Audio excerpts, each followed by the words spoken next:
Hey, good morning. Yes, it is. It is Saturday. Yes, that's the weekend, guys. Saturday, June the 14th of 2025. So, what are we going to talk about today? Well, it's going to be kind of a mixed bag. It's going to be kind of for personal development, but it's also going to be shop advice.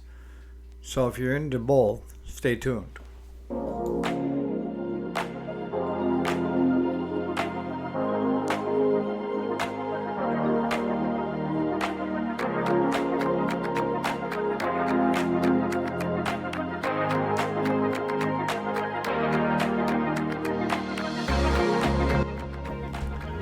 Alrighty, welcome back to the channel. My name is Eric, and yes, this is the weekend. The weekday is Monday through Friday, where we strictly talk business most of the time. But on the weekends, I go off the rail. And what do I mean by off the rail? I mean, I kind of come up with whatever I want on the weekends. And it doesn't have to be strictly pertaining to business, right? But today it does. It's to show you that even the pros that we are, that even we make mistakes after years of doing this. It's kind of like do as I say, but don't do as I do. It's one of those type of things. And what we found ourselves for this week, we got a lot of equipment in and out, and that's a good thing. The bad thing is we concentrated on the quick get in, get out, and we left the more complicated stuff for later. And then what happens is when you leave those complicated things for later, what's going to be the outcome? Now you're plagued with all day of complicated cases that you're trying to get done. And the other thing that happens is now you have customers calling wanting to know where their machines were that they dropped off a month ago. Yes, a month. The key to doing it and doing it the right way is first in, first out. And the way we do that is the first one in, we get tore down. If we have the parts, put it back together, kick it loose, do up the bill, wham bam, thank you ma'am, right? But the normal thing is we get it in, we get it tore down, we order the parts, whether it needs more blades, belts, something that we're not stocking. And then we leave that and we jump to the next one and the next one. And if you're waiting on parts, that's okay. But if it's because it's being a pain in the backside and you just can't get it, is not okay. And the other thing, the other frame of mind that you have to understand too that I preach is if you find yourself getting nowhere with a piece of equipment where it's just you can't get it to do what you want it to do, go do something else for a while and come back. That's a good thing. The bad thing is you don't come back until you have to. And case in point, we had two rear tine tillers that were kicking our ass. We had a John Deere Rider. The engine was kicking our ass. We had, what else did we do yesterday? A Saber that we can't keep a belt on, and we're not sure why. But there are numerous projects that we worked on yesterday, and it felt like we didn't get anywhere, but we did. And the two rear tine tillers were having compression issues, and we also had a walk behind trimmer. All three of them had compression issues.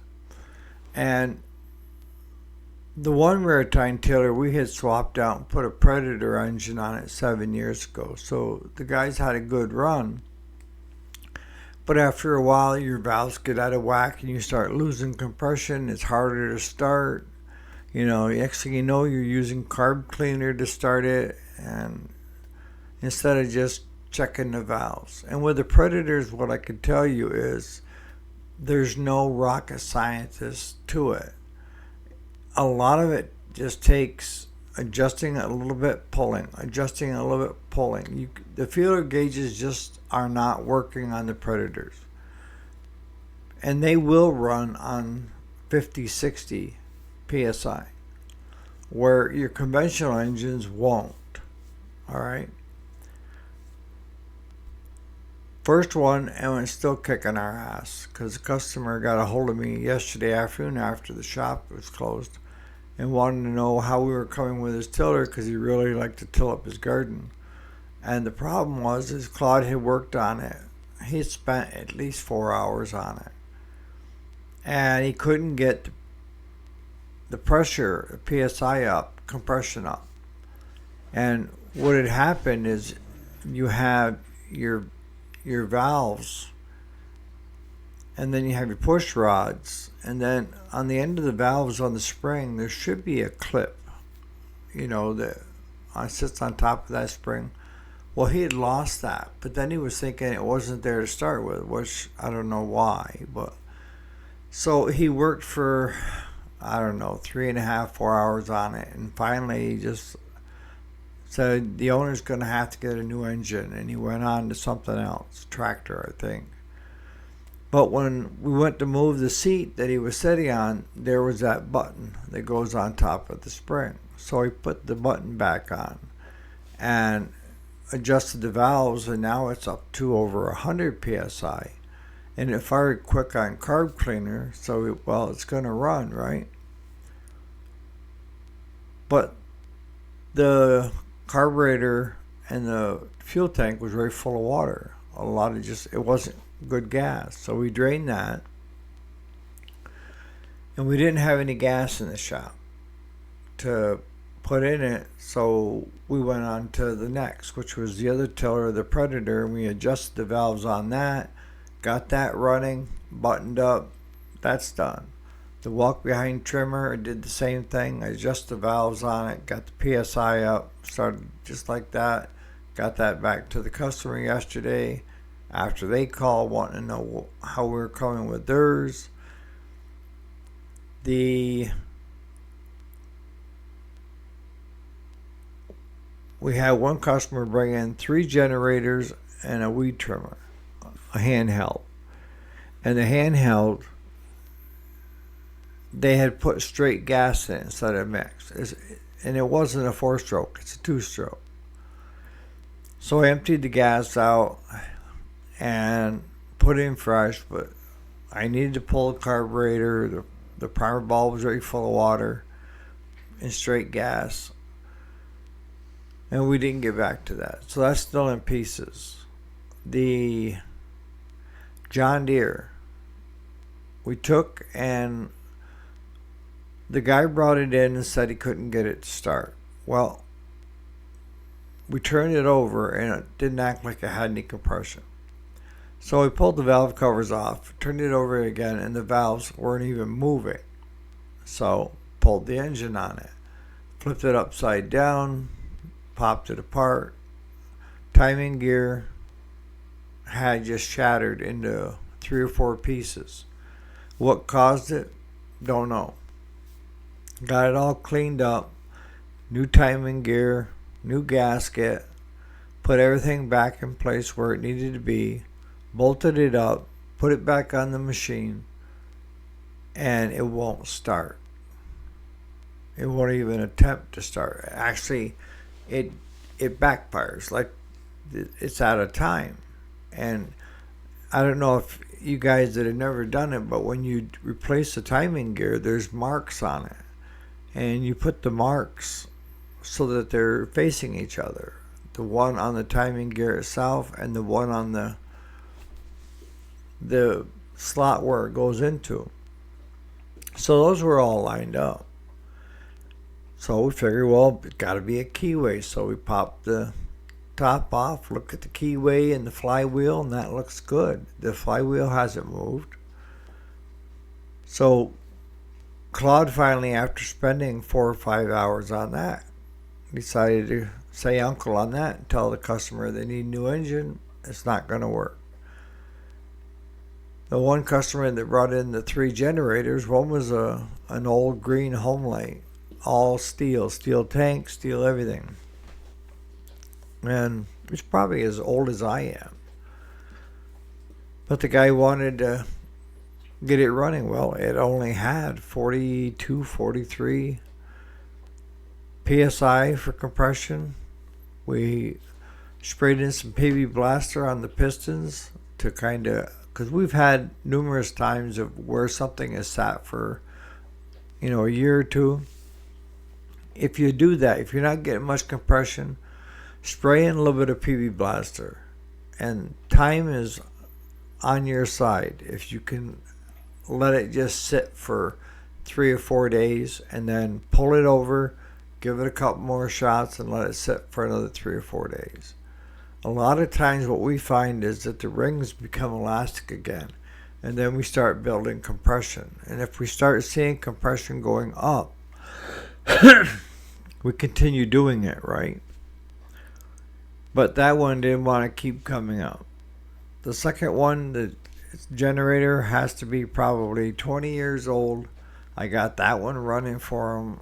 And then the other one is a Chinese knockoff, and there's no compression. No matter what we've done with it, it's crap.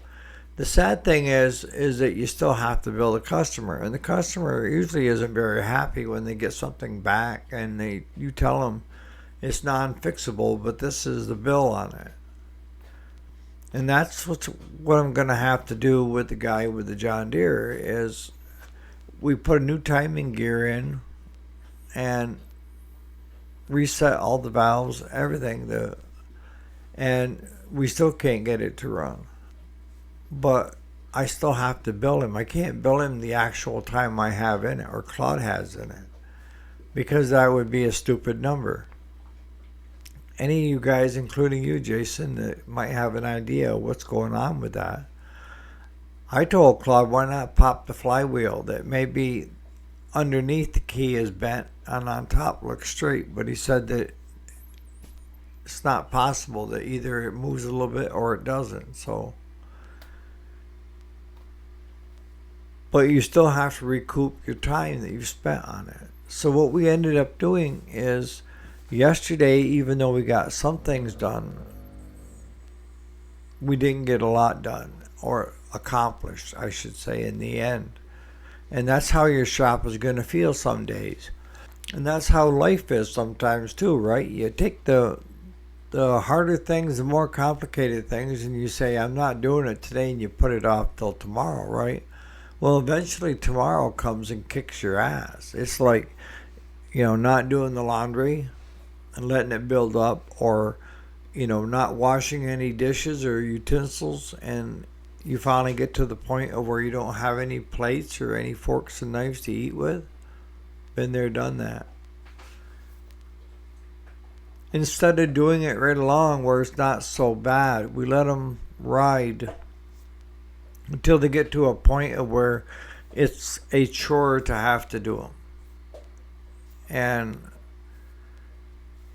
what's the better way?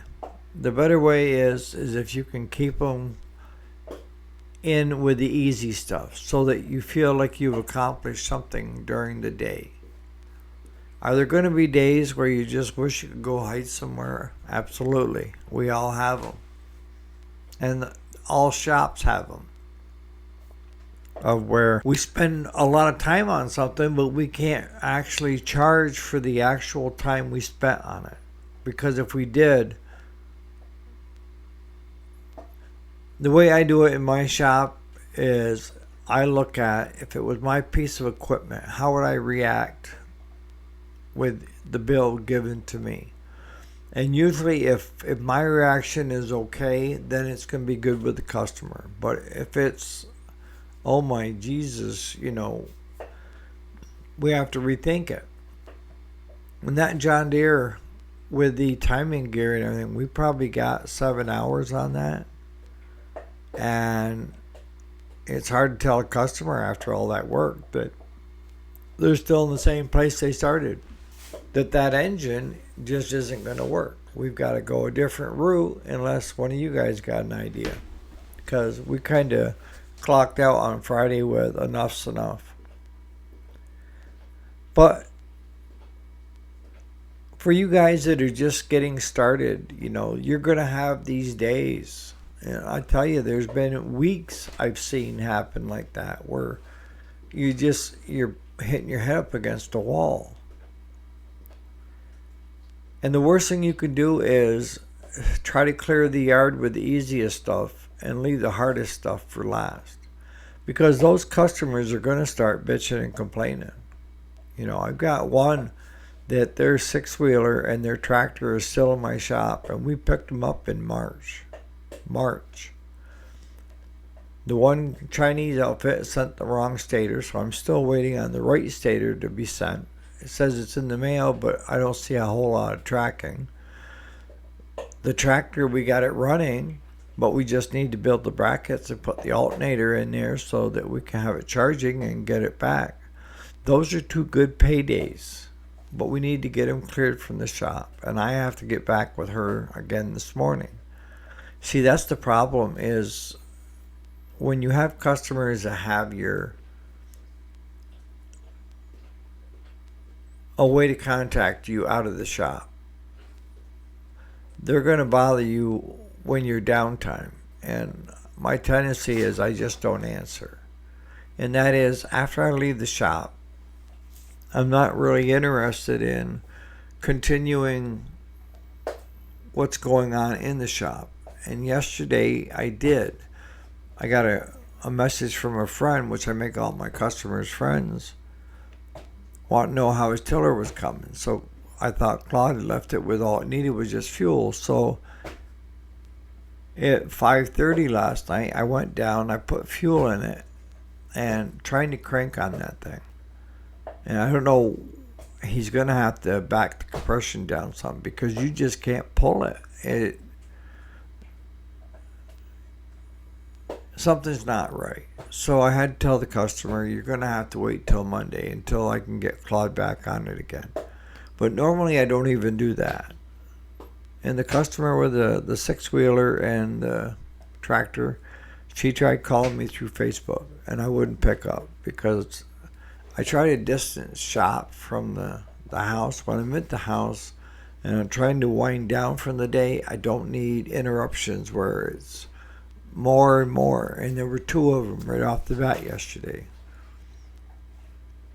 So you're going to have those days, but you gotta draw a line in the sand of your work and when you're not at work. And it's hard when you're a shop owner. If you're an employee, you could say it's not my problem, right? But if you're a shop owner, it is your problem. But you also have to teach your customers when and where is the appropriate time to talk to you about what's going on with them. And I understand a lot of people work during the day, so when they get home, that's when they think about giving you a shout. But you also have weekends, and you also can leave a message. Good chances are I'm not going to respond back until the following morning, but you can leave a message. So if I can leave you with the best advice, is do as I say and not as I do. Do the hard ones with the easy ones. Don't just start clearing all week long and getting a lot of the simple jobs done, only to leave the hard ones for last. And now you're stuck with a bunch of hard ones to try to get out. So on that note, you guys have a great Saturday. I got back-to-back baseball games today. The final day they're doing makeup games, but this is the final finale of the Pee Wee baseball. Then I got to go move a couple cows for a friend. And then crash at my hacienda for a nice watermelon and whatever else. So on that note, you guys have a great Saturday.